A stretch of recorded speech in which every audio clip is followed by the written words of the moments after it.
The dangers of obesity and how a ketogenic diet can help. Obesity is a growing problem in the world today, affecting millions of people of all ages. This condition not only affects physical appearance, but can also lead to serious health problems such as heart disease, diabetes, and stroke. In this video, we will discuss the dangers of obesity and how a ketogenic diet can help. Obesity is a condition where a person has excess body fat that can cause negative effects on health. One of the main causes of obesity is consuming more calories than the body needs, leading to the storage of excess fat.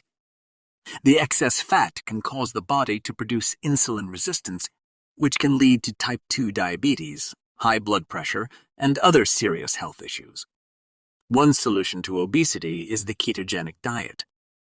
The ketogenic diet is a low-carb, high-fat diet that helps the body burn fat for energy instead of glucose.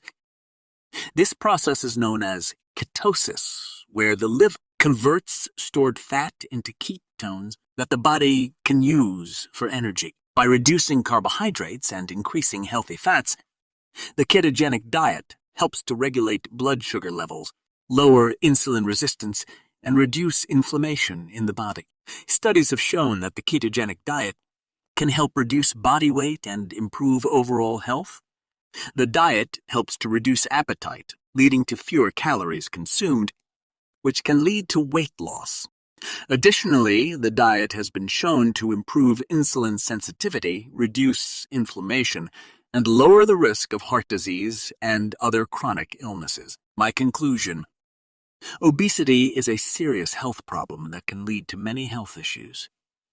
The ketogenic diet is a proven solution to this problem, as it helps to regulate blood sugar levels, reduce inflammation, and promote weight loss. If you are struggling with obesity, consider talking to your doctor or a registered dietitian about incorporating a ketogenic diet into your lifestyle. With the right guidance and support, you can make the necessary changes to improve your health and well-being.